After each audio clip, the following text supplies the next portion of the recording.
What's up, guys? Welcome to another Mixed Martial Idiots podcast. We got UFC Fight Night, Lonnie Kavanagh versus Brandon Moreno, and then we have a preview of a fight that, it's just going to be beautiful to watch. Max Holloway, Charles Oliveira, UFC 326. George has got it behind him. Let's get right into it, guys. Tanner Dunphy, George Novo. Here we go. All right. Let's talk about last night. We had UFC Fight Night Moreno versus Kavanagh in Mexico City, Mexico, February 28th, 2026. And golly, that hurt. It was a fun card, but that hurt. That for sure hurt. We'll get into that. First off, at 185, Damian Pinas putting it on Wes Schultz, man. Everything he touched him with, you could tell Wes was like, nah, dude, I don't want to do this. And then he put him down at round one. It was just clean and heavy. What'd you think, Will? Yeah, just like you said, he had really good boxing. Wes Schultz got hit and clipped immediately, so he wasn't really able to implement his grappling in the way he would like. I say this all the time jokingly in the gym. It's way easier to grapple a guy if you give him a concussion first. Damian did that and proved my point emphatically. Wes Schultz, he got touched up, he got put away, and I feel bad for the guy because he does have all the talent in the world. Damian's just got bombs. Yeah, absolutely. I mean, it looked like everything he had thrown. I mean, jab was spicy. He dropped him like three times. Yeah, it was rough. George, what'd you think on that one? Man, what the actual fiesta was that? You degenerates are still betting on Brandon Moreno at home. Welcome back to our podcast where you recap the fight so you don't pretend that you stayed up till 2 a.m. to watch that on Paramount Plus. February 28th, it was at the CDMX Arena in Mexico City, and I was actually curious with the current events going on if we were going to see anything crazy happen other than the craziness that happens in the octagon, and I'm glad we didn't. You had 16,454 screaming fans ready to party like it was Cinco de Mayo on steroids. Instead, the English guy showed up and turned the whole card into a polite British apology tour. At the earliest absolute crack of dawn prelims where the main event still broke the nation's heart, you had the early prelims where the guys had the "we're still drunk from last night" section. Some dude named Penis in his UFC debut walked in and went full postal worker on a Monday, dropped Schultz twice with a 1-2 like he was delivering bad news. 39 seconds later, night. Welcome to the big show, kid. Try not to get cut in 6 months. He's got hands, man. Heavy hands. I don't know about getting cut. I don't. Ooh-wee. I want to see I'm him talking about that. Wes. Oh, Wes. Oh, yeah. I want to see Damian versus what's that other, the kid from Atiba Gutierrez. Oh. Get him in there. There can only be one. Yeah. All right. Number 2 for the night at 145. Francis Fire Marshal gripping onto that neck of Eric Silva, getting a rear naked choke in round 1. He squeezed the hell out of that shit. You don't have to squeeze it. You can do it without squeezing. But he squeezed the hell out of it, and it looked miserable. What'd you think, Will? Yeah, first of all, I want to apologize to Francis Marshall. I thought Eric was going to be able to light him up on the way in. Not the case. Francis Marshall closes the distance and strangles that man.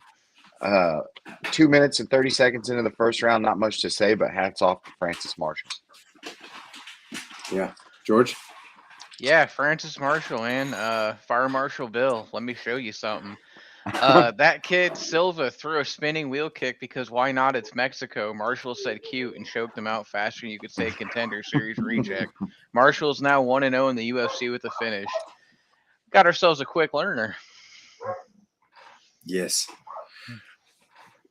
Speaking of quick, at 1:30 we had Regina Turin stepping in on quick notice, like 3 days notice. Sophia Montegro, she withdrew from the fight, and she's probably thinking she's glad she did now.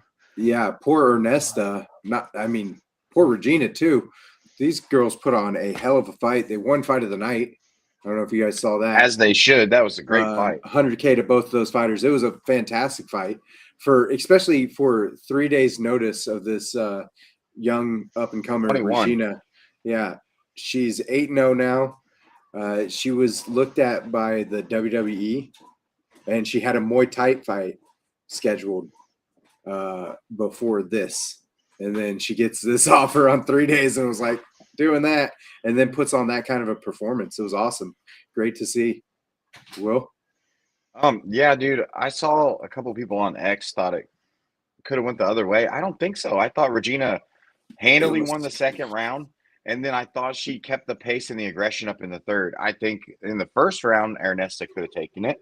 That little veteran savvy and Regina's first step in the bright lights in the UFC octagon. Maybe it took 5 minutes to get it going. She was aggressive the whole time. She just picked up the pace and the accuracy as the fight went on. I thought she won it, and I thought she looked great.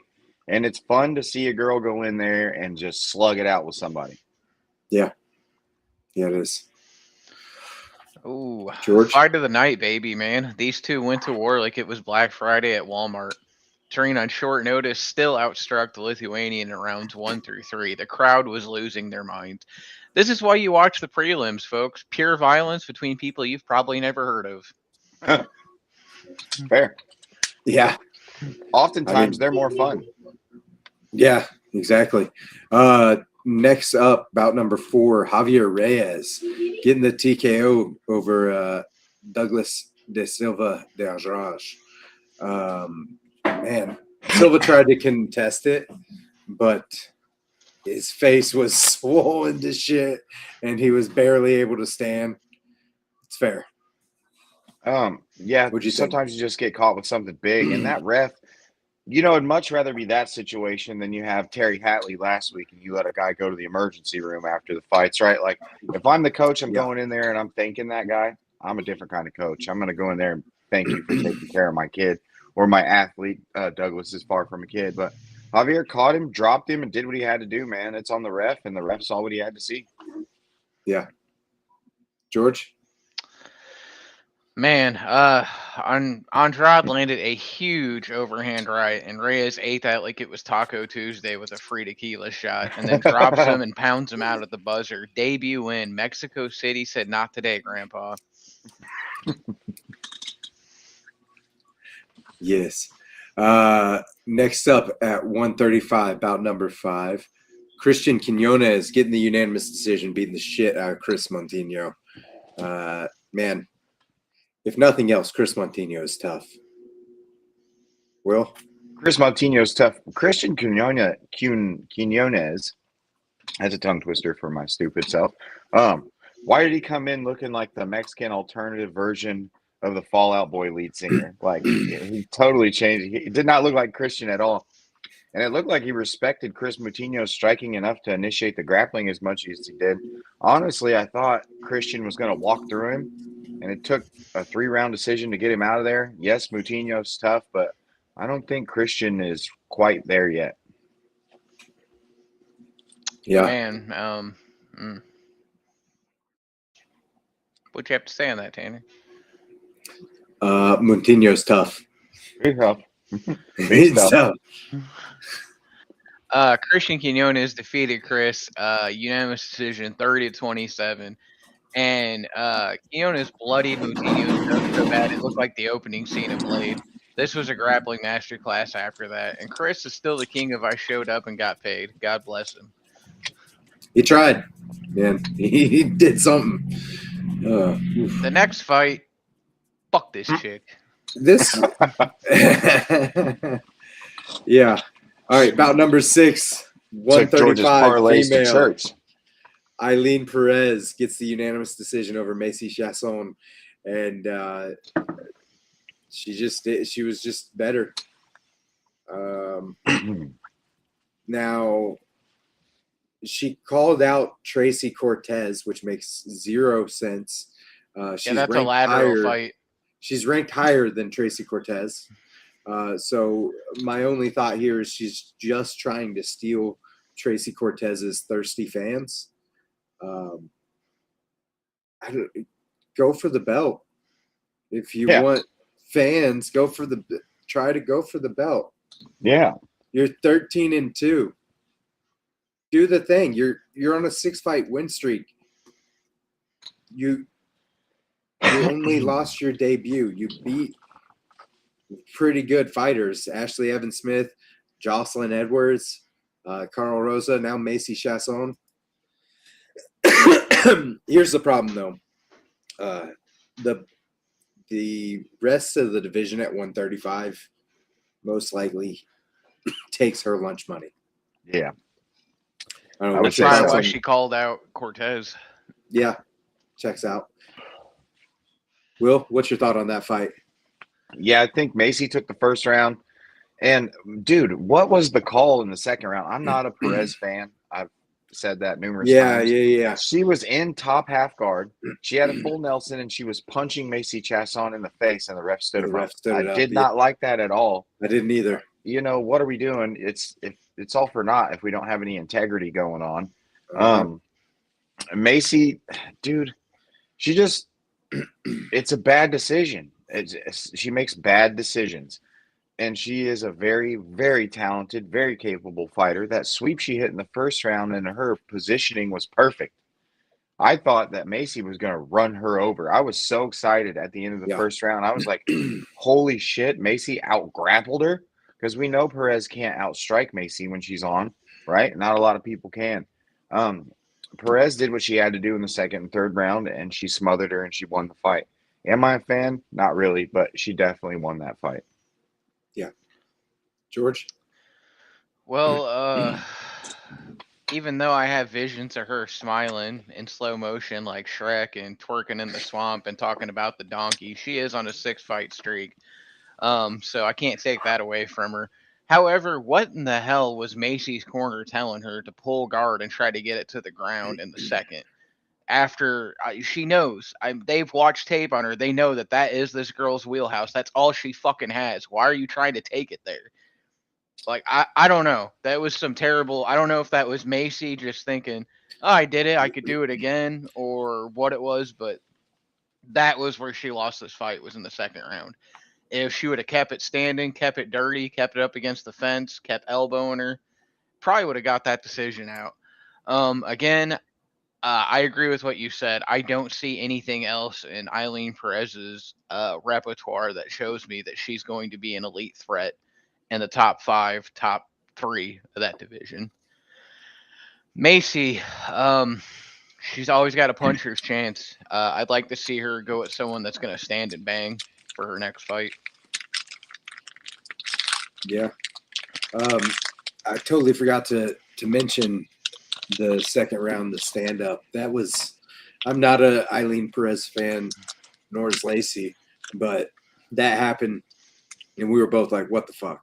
Now we're kind of wanting to root for Eileen Perez in this. Like, you can't do that. It's a fight. In the position she was in, there's opportunities for Darce chokes and guillotines, back takes, so she got a very advantageous position taken away. She was in half guard, right? Mm-hmm. I use half guard to pass the guard. I force half guard, and then I'll use that to pass the guard. It's so much easier. It's so much easier than just trying to pass an open guard. There's a what if factor in passing the open guard, and if I'm passing an open guard and it's difficult, I'll just force half guard. And then I can pass from half guard and not feel threatened. I know when they start doing something and how to counter that. That's fucked up, That's a dominant position that she was doing stuff from. She was still landing shots. I don't know. I don't like seeing that. Moving on, though, to our featured prelim, bout number 7 of the night. No controversy. Zero controversy here. Ryan Gondra coming in round 1, 41 seconds, knocking out Jose Medina. Good Lord, this guy has hands. Will, tell us about it. Dude, Shootbox has put like 13 fighters in the UFC in the last year. I mean, yeah. Shootbox was huge when the UFC first came out, and then it kind of died off for a little while. Then this Charles Oliveira guy, he shows up. He goes on an 11 fight win streak, right? And puts Shootbox back on the map, and they're just throwing dudes into the UFC. This Ryan Gondra guy, he looks like he could go box for the WBC tomorrow. Tank, good jab, big power, and Medina, You got to start taking a look at not being in there anymore, man. You've lost, what, 4 or 5 in a row now, and like 3 of those are vicious KOs. You just – I love the guy because he's so tough and he's a brawler, but at some point, enough's enough, man. And Ryan Gondra, I think, just showed you that that was enough. Yeah. George? 41 seconds. Gondra, in his debut, just sprinted across the cage and folded the guy. The crowd went, orale, then immediately went, ¿Qué carajos?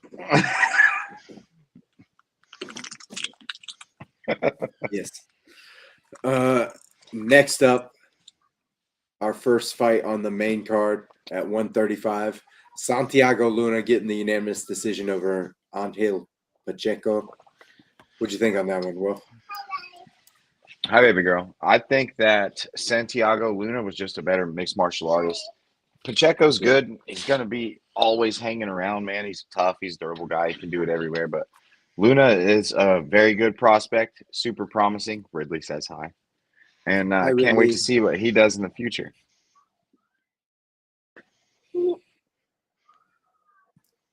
Man. He got hurt multiple times from Luna. Pacheco beat him down. Smooth transition, 0 drama, 8-0. Write that name down, Marshall idiots. That's all I got to say. Yeah. Another name you should write down is Imanol Rodriguez. Also Kevin Borjas, because he almost continued that hype train derailing shit he be doing. Imanol Rodriguez is now a staple of the Daniel Cormier MMA school out there in Gilroy full-time, and it showed. His wrestling's tremendous. He has great power, and he's just the epitome of a flyweight, right? Those quick twitch muscles, super explosive. I can't wait to see what he does next, man. Imanol is super exciting, and the longer that he works with Daniel Cormier, the better he's going to get. Yeah. I need somebody to – what's the boxing coach? His boxing coach. Imanol's? Yeah. I can't think of his name. Not sure. Little Mexican guy from AKA. Oh, I'm not sure. I know Javier Mendez but I don't know the boxing coach. The one that shoved Brock Lesnar. I know the one. Yes, but I can't. The real little guy. I can't think of his name right now. Yes, that is Imanol's boxing coach now. Yeah. But anyways, I need him to work with him. Hey, Imanol, boxing's great, but when you get cracked, wrestle. He was still trying to box a little bit. Like, hey, wrestle. Wrestle. You get cracked, don't keep trying to box. That got scary a few times in there. But Imanol's great, and he got 50 or 100K on this as well. As he should. George, what'd you think on that one? Oh, man. This was another one that hurt the parlays. I had Borjas on upsets. Borjas had him on skates early, man, but Rodriguez said nah and took him down and dropped him with a glancing shot and finished him. 7-0, 100% finish rate, and as you mentioned, trains with Daniel Cormier, DC. This kid's a problem. Yeah, he absolutely is a problem. Next up, I don't know how I feel about this one.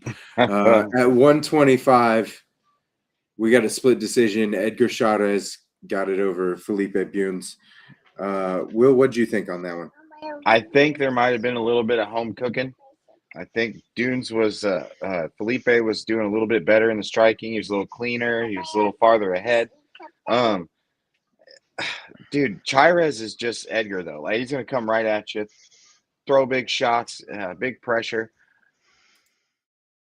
It's just that leaves a bad taste in your mouth a little bit. But, Karma got the Mexican fans back right away in the next fight. So they got this one, but they totally got the next damn. Grimiest fight of the night, man. When it's owned round 1 on the back. Round 2 was like 2 statues staring at each other. Chairez woke up in round 3 and started tagging him.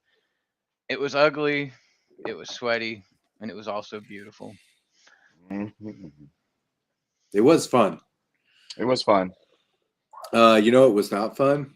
No, this Daniel was fun. Zellhuber's night. Let's go. Dude, you know how inconsistent Bobby Green is? I didn't even bet that fight. I was like, nah. don't blame you one bit, dog. I do not blame you No. one bit. Not at all.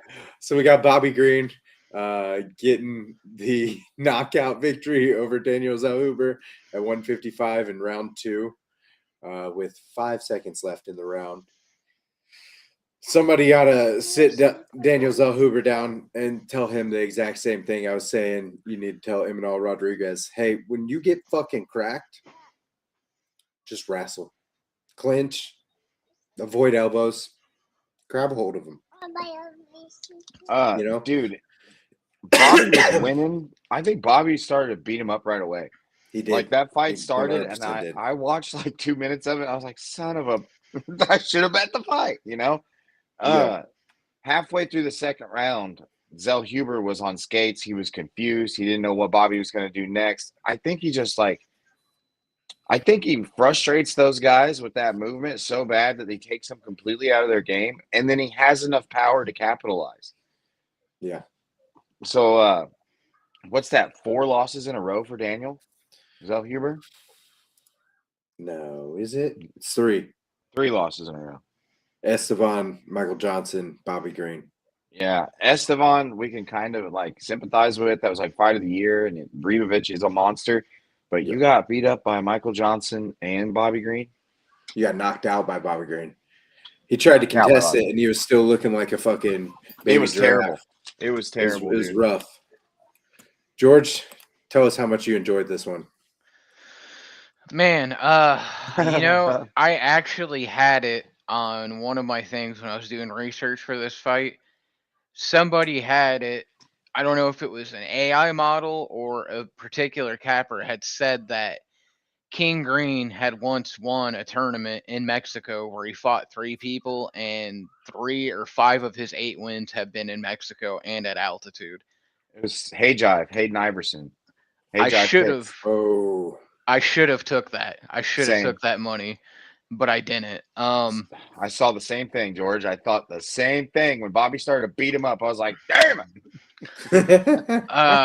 39-year-old Bobby Green, looking like OG Bobby Johnson, still out here cooking prospects like it's 2013. He mixed wrestling. He frustrated the hell out of Zellhuber, then chased him down and put him away. That man refuses to age. He kind of has like that Tech 9 swag, but then he does silly shit and then gets knocked out and put away too, or choked out by Patty, embarrassingly. So, Zellhuber, man, he needs to round out his game. You can't just rush people like a fucking mad pit bull. It's not gonna work out for you at the highest level of MMA. You know, just hands down, running into somebody, just no. No, sir. The power only goes up at 55 from Bobby Green. yeah. Fizieve's going to hit you, and you're going to die. Toes are going to stiffen. Uh-huh. All right. And bringing it home from Mexico, we have David Martinez at 135, getting the unanimous decision over Marlon Vera. Pretty obvious, pretty one-sided. Marlon was competitive a little bit, but not enough to even make it look like this could go the other way. What do you think, Will? Cheeto's always had sus wrestling, but David made it look like pedestrian. When he wanted to put Cheeto down, he put Cheeto down. Cheeto has okay jiu-jitsu. Like, he can get up here and there, but I can't believe with that hole in his game, like, they keep giving these complete guys, you know. Marlon is a stand in the pocket and trade guy. If you have an up-and-comer that's like a touted striker, maybe put Vera with them. But I don't see Cheeto fighting for a belt anytime soon. Yeah, no, same. George? This Cheeto's 4th loss. This kid is for real that he went up against. Cheeto, man, we love you, but it might be time to pivot to coaching. Maybe hook up to the OnlyFans. I don't know.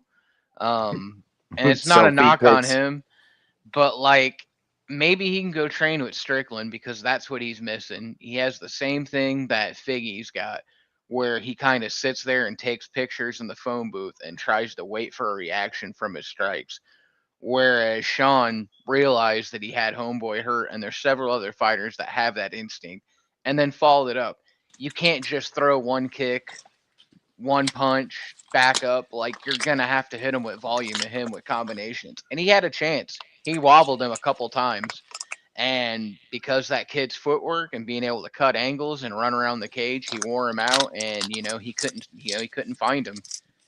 Just that was the difference in this fight: youth and being able to get on that bicycle whenever you're hurt. I don't want to see Cheeto start getting slept and have that not too distant look in his eyes and be slurring his speech in interviews. Like, don't let it go that way, man.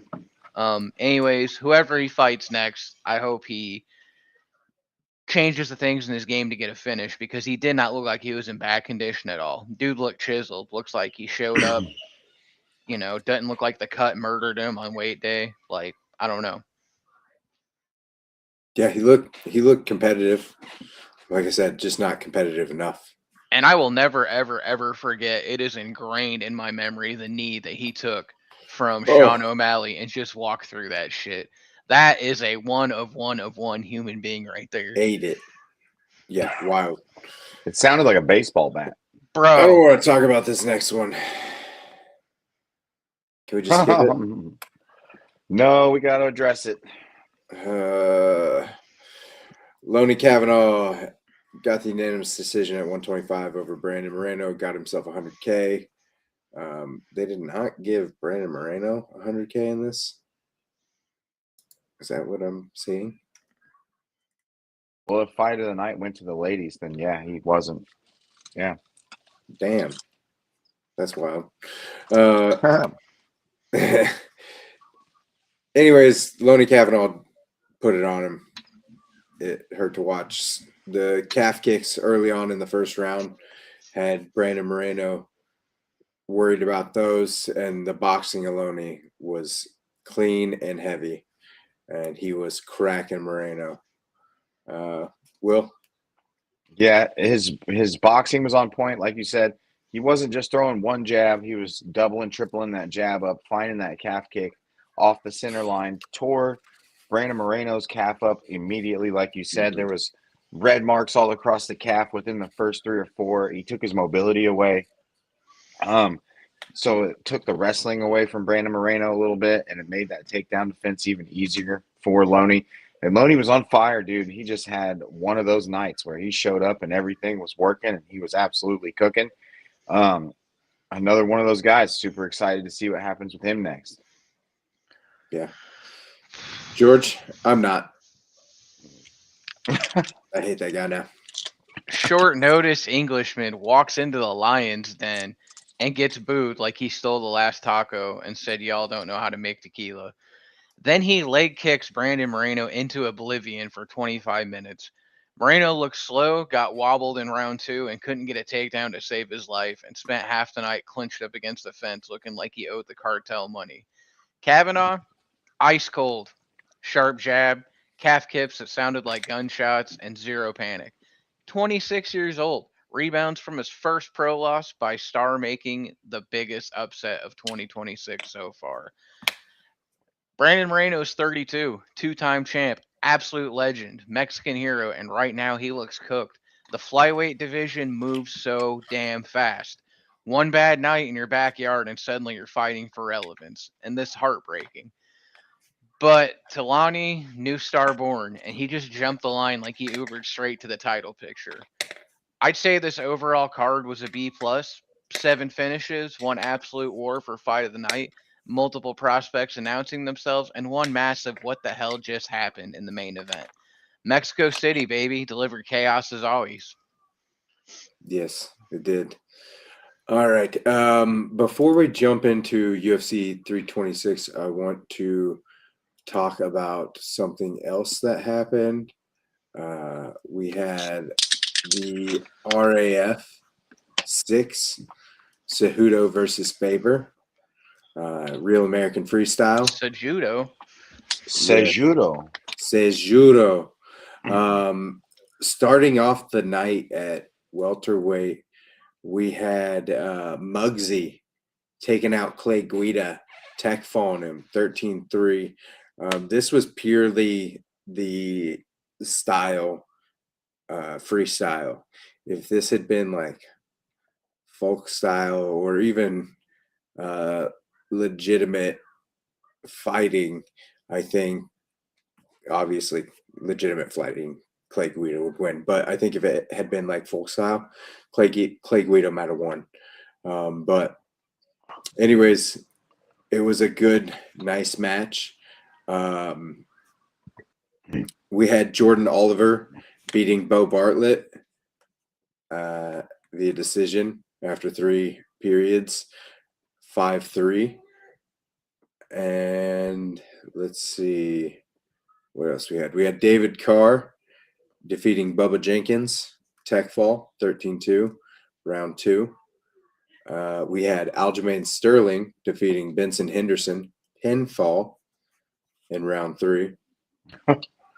And then we had Armin Sarukian defeating Giorgio Poulas, the take me down, get $1,000 guy, by decision 5-3. Although there was some fuckery afoot here. Per rules, Armin should have gotten the takedown. That should have counted because it was continuous motion takedown. It just ended up outside of the circle.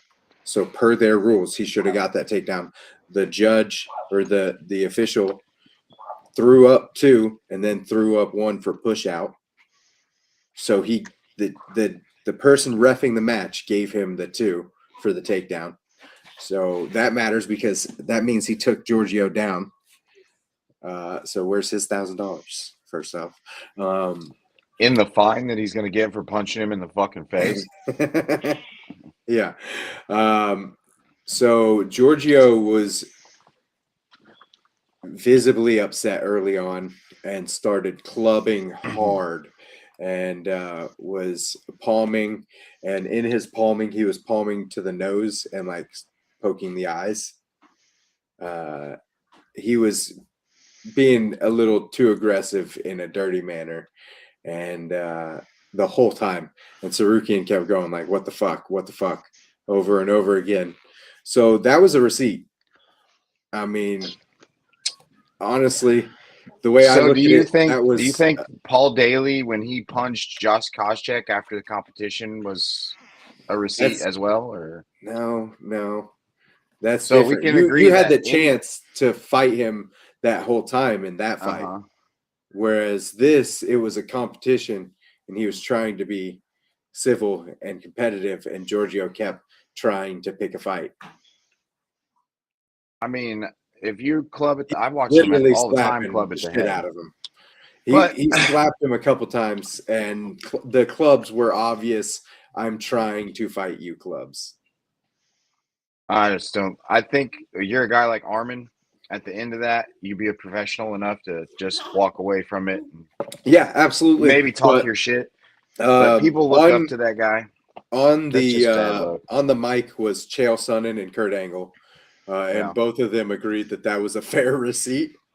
And that's cool. That's cool. But here's the thing: it just, in my opinion, Armin can do whatever he wants to do. Obviously, I don't, whatever. But if you're in that position, you're number 1 contender in the UFC fight championship. For sure. You can't do that, man. Like if Dana doesn't call him and be like, Armin, what the hell's going on, man? Like, you know what I'm saying? Like just on the professional side of it. If you want to scrap afterwards, go get that guy in the back where there's no cameras, Armin. Like, it was silly, dumb for sure. I don't disagree that it was dumb at all. But I do think Giorgio was acting pretty, I don't know, not. He's a YouTuber. Yeah, it didn't look good on his part. No, both of those guys look like assholes. Yeah, 100%. And then let's move on from that. We had Henry Cejudo defeating Uriah Faber, tech fall 11-0, round 3, of course. We had a little jiu-jitsu happen locally. I sent you a video. I don't know if you got a chance to see it, where there was a supposed slam, and Yeah, they started fighting. Yeah, no, it was well, kind of. There was the corner rushed the stage and started being fucking idiots, throwing water and trying to start shit. It's not a slam when you're in guard, somebody goes to stand up, you stay in guard, and then they free their arm and you try to fall back on a leg but keep your guard locked and pull them forward. Yeah, right. It's not a slam. That guy felt all the weight going down on his knees and jumped to his knees. That's all that was. He didn't push you down. He could have easily framed across your collarbone and slammed you down and put you out. Like we see all the time. Yeah. His corner got mad and stormed and were calling for the slam, and then a bit of a scuffle happened. It was ridiculous. It was not a slam by any means. Could have been. Could have easily been. But it wasn't. And it was very childish behavior to see out of a bunch of jiu-jitsu people, black belts and stuff. So moving on, I want to talk about a fight that was announced, and then we'll move on to the good stuff. We got the return of Rodtang. Rodtang is fighting Takaru for the second time, April 29th, 2026. So that should be a banger. Yeah. It was a banger the first time. Rodtang beat him with a knockout, first round. So, yeah, looking forward to that. And that'll probably be on Amazon Prime, so, or YouTube. Look out for that. We'll let you know. Let's move on to this Saturday. Something I'm so excited for. We have UFC 326, Max Holloway versus Charles Oliveira 2 in Las Vegas, Nevada. Are you guys excited? I'm excited. Yeah, dude. I'm going to be happy and sad at the same time. Yeah. I'm just going to be very happy. Look, I like Charles Oliveira, but I am a fan of Max Holloway. And I'm genuinely a fan of both of them. Yes. What else about this? It's at the Endeavor Arena. And starting us off, we have the Flopper versus Luke Fernandez, Adolfo Bellato. The Herpy boy? At 205. No, remember? He ate the invisible up kick. Yes, but also he had to pull out of a fight. Oh, with, yeah, because Paul he had Craig. herpes. Yes. Okay. That's right. Well, he's fighting undefeated Luke Fernandez, who's 6-0. So I'm gonna go with Luke Fernandez on this one. It's Luke Fernandez's UFC debut, but he was on Contender Series, won in 15 seconds, and he's a pretty good grappler as well. Very good.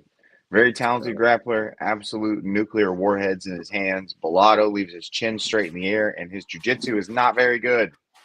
Going Luke Fernandez. Yep. George? I'm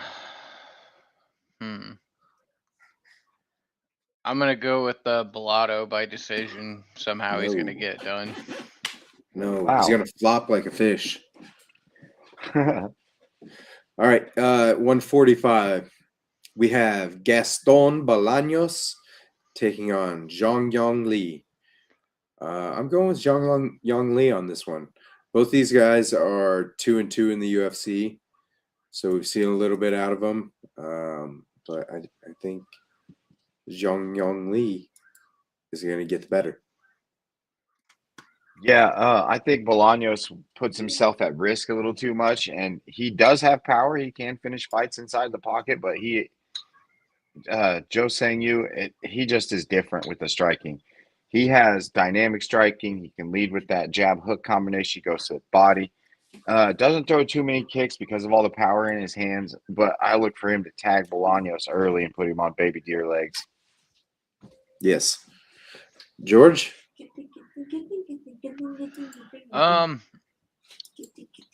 Yu's really tough, but Bolaños does have that one punch power and killer instinct. Right now, bettors are all over the South American. He's 11-0 in his last whatever, and looks like he could hit like a truck. My money's on Bolaños by TKO round 2. Okay. All right. Next up, another 205er, more fun 205 bout.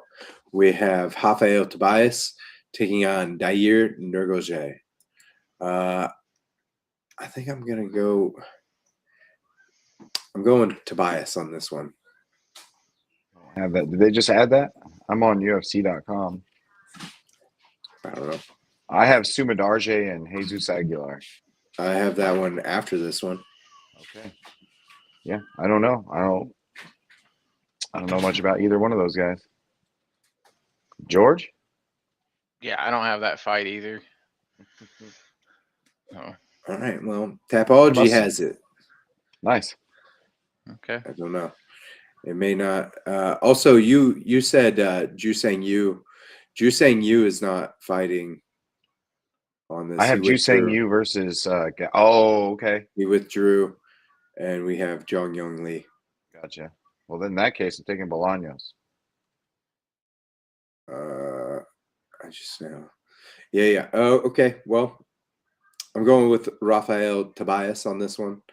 Moving on to 125, I've got Sumadarje versus Jesus Aguilar. You guys got that one? Yeah. Yep.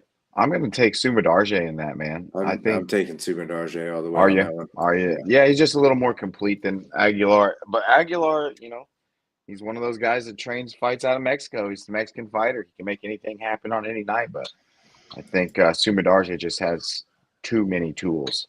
Yeah, I agree. George? Okay. 70% of the money on DraftKings right now is on Sumadarji. He's the Chinese sniper with slick striking versus the Mexican pressure cooker. Analysts at OddShark, Low Kick MMA all say Sumadarji's range and volume wins it in this one, 29-28 3 times. However, Aguilar is on a tear, but this is Vegas and debut pressure. Welcome to the big lights, kid. I'm taking Sumadarji. Mm-hmm. So we're all three going Sumadarje? Mm-hmm. Yeah. Okay. Next up, another 125er. We have Cody Durden taking on the Art of Knockout. Naim Jargal, Tumen Dem. It's a rough one. Yeah. Man, it's a rough one to choose too. Cody Durden's on a pretty rough skid. He's lost 5 of his last 6, with his only win being to Matt Schnell with a ninja choke in round 2. Oh man, let's go with Art of War or Art of Knockout. Yeah, the dude from Mongolia. I'm taking him. Yeah. Sorry, Cody. Protect your neck. George? I'm gonna go with his nickname, which is just Tumen. It's not a Tumen. Is an 8-1 and wrestling heavy. Durden's tough as nails, but the Mongolian machine's gonna grind him out. Tapology consensus agrees, Chalk City. So we're all going with. I'm gonna give it a go. Temendon Barrel. Sure. Better than I was going to do. I don't know. His nickname is Art of Knockout, but he has 2 wins by knockout and 6 by submission. So might want to switch that around. or is he trying to fuck with people? It could be I don't trying know, to but fuck I'm here for it. I'm always for a fight. Let's go. All right. Next up at 145, we have Alberto Montes taking on my boy, Ricky Tercios. Sorry, Ricky. He's going to get you like that one movie. They got Ricky. I think Alberto's going to get him. He's going to snatch that neck. Ricky has a neck that's available. Yeah. Big long one. Mm-hmm. Man, I think Alberto's probably going to get it done too. But make no mistake, I'm rooting for Ricky Tercios. Yes. I hope he goes in there and he fucking shocks the world, man, because this would be a situation where it would be a bit of an upset. You know, Ricky has done well. He was the Ultimate Fighter winner, and then he's been up and down, a little tumultuous, but man, he's awesome to watch. A great human being. And on any given night, he can kick someone's ass that's really good in the world. Yeah, he can. George? I'm going Ricky by TKO round 3. Odd Shark has him as 68% favorite. Tercios is the veteran with that dog in him. Montes is undefeated but green. Expect chaos, but expect Ricky to find that finish late. I hope he does. Really hope he does. Next up at 185, Cody Brundage taking on Dante Johnson. That's a rough one, Brundage. Going Dante Johnson. Dude, what is this guy doing? Mm-hmm. Cody is just on the worst roller coaster ride ever. Did Todorovic go out? Yes. Dusko must have pulled. Yeah, which I was gonna go Todorovic all day long, but yeah, Dante's had a full camp. Dingus just coming off a loss, right? He just lost not too long ago. Lost a decision. Am I wrong? Yep. No, you're right. And Dante Johnson's not going to go down there and decision him, man. Dante Johnson's TKO'd. Cam Rouston. That's right. Cam Round Rouston. 2. Yeah, was on his back Johnson's throwing beat him up, bunches man. and bunches. We can't take Johnson down. Johnson's got really good wrestling.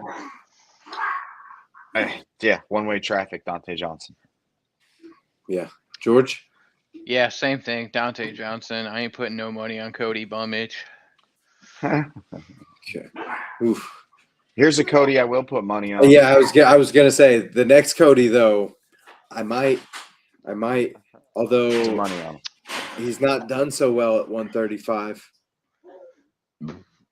You know, he's 4-2 at 160 or at 135. That's rough. You know, I do think he's gonna get the victory over Long Zhao, though. I foresee him possibly getting a good knockout again. We got Cody Garbrandt and Long Zhao at 135. I think Garbrandt might get in a knockout. I think so too, man. I don't think Long Zhao can catch him. And I think he's going to try to play the same game that Cody plays. And if you can't out-grapple Cody, you're going to have a hard time out-striking him unless you're like TJ Dillashaw on that EPO.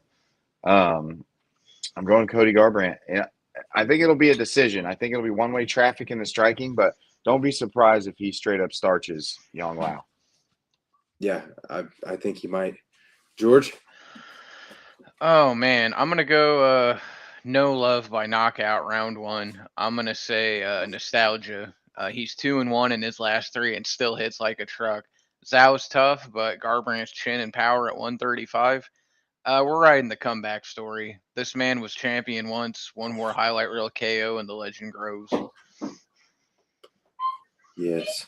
Man, I am excited for this next one. It's a rematch. We've got Gregory this is the main card as well, the start of the main card. We have Gregory Rodriguez taking on Bruno Ferreira at 185. It was originally supposed to be Bruno and Paulo Costa. Costa withdrew. So we got Gregory Rodriguez in. I think they replaced what was going to be a fun fight with a still fun fight. Bruno knocked Gregory Rodriguez out the first time they met, which is shocking as hell. And yeah. He got it done in the first round as well. I don't expect it to be the same this time, but it could be. You know, Man, Bruno has fucking hammers, dog. Gregory just does too, and he has a chin, so that's why it was so wild to see. I don't know. Be happy to hear what you guys think about this one. so when they fought the first time, Bruno stepped up on short notice to fight RoboCop. And this time, RoboCop's stepping up on short notice. But here's the thing. Nice. If you come in on short notice and you fold a guy with no training camp, then you get a full training camp, then you get a guy you already folded, your confidence is going to be sky high. Mhm. And I hope RoboCop's locked in because his confidence is going to be a little bit wavering. He thinks that too. He knows that Bruno's had a full camp and he's been knocked out by him, right? He was there. I look for Bruno to do And the then he same wasn't. thing. Yeah, I look for Bruno to do the same thing, but even more, a little more vicious because he's been in there with them and they have a lot of tape on RoboCop. I look for it to be nasty. I look for them to bring the crowd to their feet in the first fight of the main card. Yeah, absolutely. George, Oh boy. this one get you turned on? I think Rodriguez is the better wrestler and better finisher. I think Ferreira swings hard, but I think that he's gonna come back out and close the show on him. I think his prime directive is to delete this dude's fucking jaw. Yeah. Yeah, I think you're right. Oh, goodness. And what is that guy's weight cut like? Because there ain't no damn way he walks around at that fighting weight. That dude is fucking massive. Both of them. Guys, let's talk about this next one. Loser retires, winner retires. Yes. We have Drew Dober taking on Michael Johnson at 155. Man, my brain is telling me Michael Johnson. I think he's going to do better. I don't know. What do you think? Both of these guys are incredible at winning fights until getting knocked the fuck out. Yeah. Their confidence They gets them in trouble. Yeah. Michael Johnson will be beating the shit out of a man until he's not, and then it's over. But man, give me Michael Johnson, dude. I think Johnson's range. He's just coming off a camp where a fight got canceled. What happened to his And opponent? he's on in a there? 3-fight win streak. He's been doing good. It was Anthony Hernandez, and Hernandez had that sus betting line. Oh, yeah. So they pulled the fight. So Michael Johnson's been in shape. Drew Dober stays in shape. That guy's built like a Greek god, and the Crimson Chin altogether. But, yeah, give me Michael Johnson, man. Give me like a second-round knockout. Yeah. Okay. George? Oh, I'm going to go Dober by TKO round 2. These are 255-pound war horses who've been here forever. Dober's power and forward pressure edged the veteran Johnson out. This one ends bloody and beautiful. Do you realize these guys have given us war since Obama was president? Respect. Damn. That long, huh? Okay. All right. Well, I think this next one. Who'd you go with on that, Tanner? I'm gonna get. Did you take Johnson or did you take Dober? I took Johnson. Okay. Yeah. And I'm taking Rob Font in this next one. We have at 135 Rob Font taking on Chihuihui's Raul Rosas Jr. I'm going Rob Font on this one. This is a big test for Chihuihui's. It's a tough battle, and I think he's gonna struggle. Rob Font's on a different level. The only people that have taken him out are former champions and top 5. You know, he has ran through everybody else. So this is a big test for Chihuihui's. What do you think, Will? Yeah, I think we're gonna see Chihuihui's go to sleep for the first time. I think Rob Font.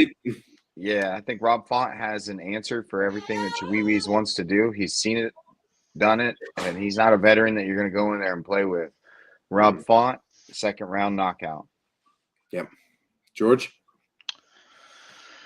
Oh, as much as I don't want to do it, I'm going to take Rosas. I think he's been out for so long and had plenty of time to train for this. And I think that Rob's just got a lot of wear and tear, man. I mean, I just don't think it's going to be his night. If I'm wrong, am I going to be upset? Fuck no. I'll be happy. That dude's annoying as shit. Hopefully he corrects that weird face. Next up at 185, our co-main event, Caio Brajalio taking on Ranier de Ritter. I'm going Caio Brajalio on this one. This is a fun matchup though. Caio coming off his loss against Nasruddin Imavov. Ranier coming off of his loss against Brendan Allen, where he retired and then came out of retired. He quit in between rounds. Just rough. But he also, as we addressed before, had 5 fights in a year span. So yeah, I believe he had neurovirus, or they came out with that, or some shit like that. Whatever. I don't know, man. He's a great fighter. Caio's a great fighter. Hopefully, Caio has worked on that gas tank because it zapped him quick in the Nasruddin fight. I'm going Caio on this one. What do you got? I'm probably leaning toward Caio as well, just based on what we've seen from Rainier with that effort where he quit against Brendan Allen. And we watched a guy grapple Brendan Allen in the karate combat pit named Caio Brajalio. And he kind of took it to Brendan Allen. He kind of did whatever he wanted with him. He took him down. He passed his guard. The only thing he wasn't able to do was submit him. In MMA, it's even harder to work your jiu-jitsu on a guy who understands jiu-jitsu in MMA like Caio Brajalio. And he comes out of that great camp, the Fighting Nerds. They have a ton of bodies.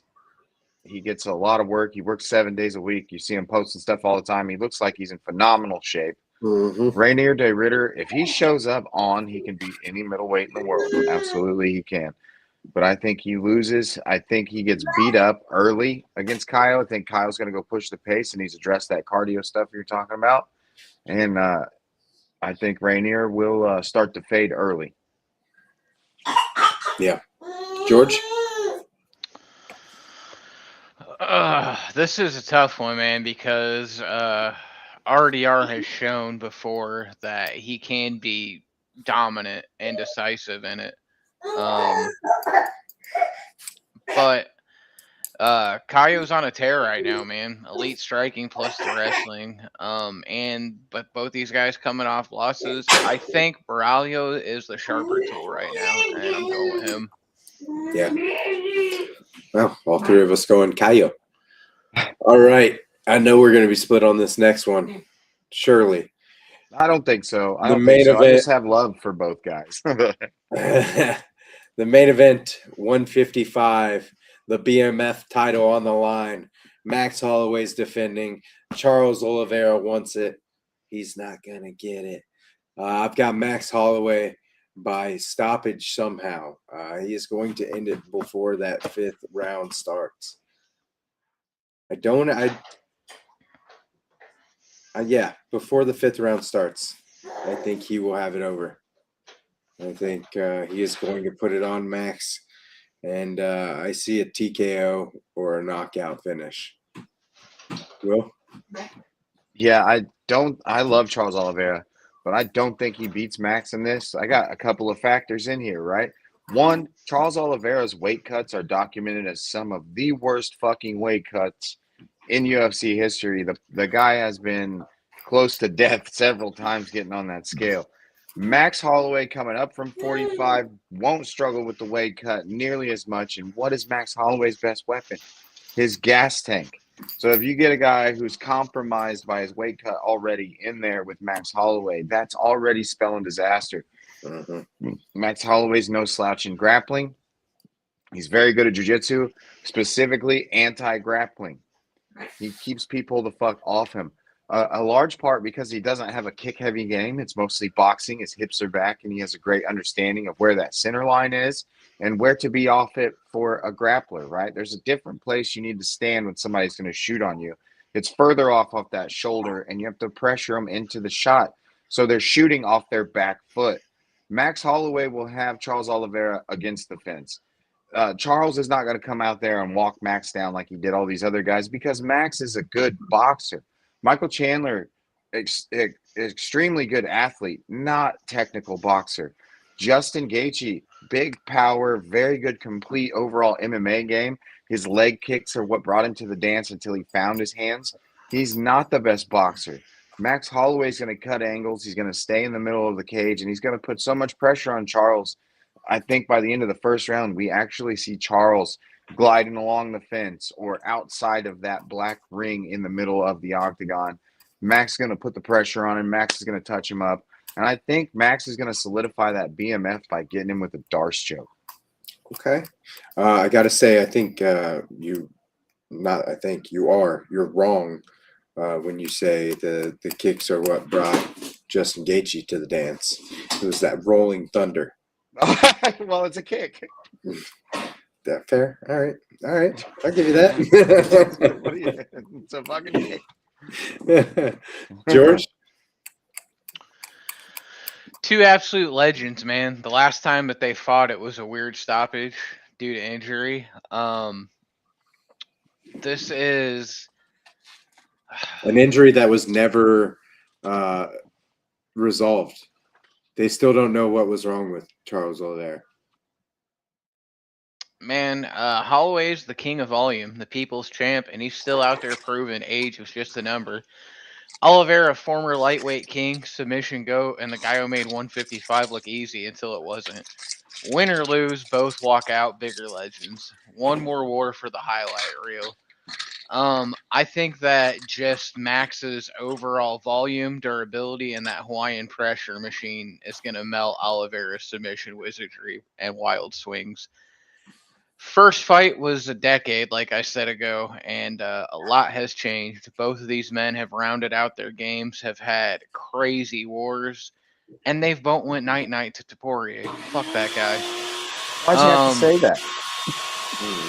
Because I won't forget. No, one went night-night. The other one got TKO'd. Tomato. That's tomato, potato. But I just think Max is going to get it done, man. I think he's undeniable right now. I'd say overall, man, on this card, this is going to be an A-, man. Finishes galore, veteran stories, prospect shining, and a main event that could steal fight of the year. Vegas is going to be so freaking loud. We'll be live recapping it Sunday morning like always. Well, evening rather. And we won't be hungover. Well, I won't. Maybe that guy will. I won't be. I'll be bouncing. I don't do but hey, drinky. I'm definitely wrong at about at least 2 picks. But who's got the BMF after this one, man? Max. Who do you think he fights next? I think he fights for that lightweight championship. If you not, I think he takes out Charles Oliveira, right? There's no other fight. There's no other fight. But he's such a badass. He might fight Arman just to prove that he is the fucking. Yeah, right. I could see that. But I don't think so. I think he fights for the title. I think you have to. I think after Gaethje fights Topuria, I think you have to see Max fight the winner, which is are we gonna beat Topuria? So yep. All right. I sent my picks to Dave to keep track too. All of our picks for the number cards. Nice. Minus Tobias because I didn't have that one. So you can feel free to add to that, Tanner. Okay. All right. Okay. Well, that is all I have, guys. Yeah, I got nothing else. George, you got anything to add before we get out of here? Just that I am really, really enjoying this move to Paramount Plus, and there's a lot of stuff going on in the fight world. So, everybody tune in, and I'd love to see some more people interact with us on here. Let us know on our silliness. Know what I'm talking about. I did think of one thing. I did think of one thing since you said that, George. There's a multi-view option in Paramount Plus that you can use, and it avoids watching commercials. It's kind of nice. I wish they did something so it gives corner cam during the fights, and then 2 octagon cams. I wish they gave corner cams for both corners in the rounds. Yes, as a coach That- and a nerd, that is my favorite shit. Yeah, We get to watch the story unfold in front of us, and then we get to see the guys try to solve the puzzle. yeah. That's what I'm here for. Instead, they'll give us the one if the main camera gives the one. But give me both. Give me both. Let me see how the corners are reacting. Let me see what they see. Oh yeah, one more thing. How could I forget? One more thing. The Professional Fight League is coming to Chicago, and I will be there April 11th. Oh, yeah. It's going to be That's right. Sergio Pettis and Mitchell McKee in the main event, and the co-main is Jordan Newman and Josh Silveira. Hell yeah. We're And going to figure some out, boys. I might be going there with this dingus down here with a baseball cap. Depending. We'll see what's up. Swinging for the fences. That's what we're doing. All right. See you guys. See ya.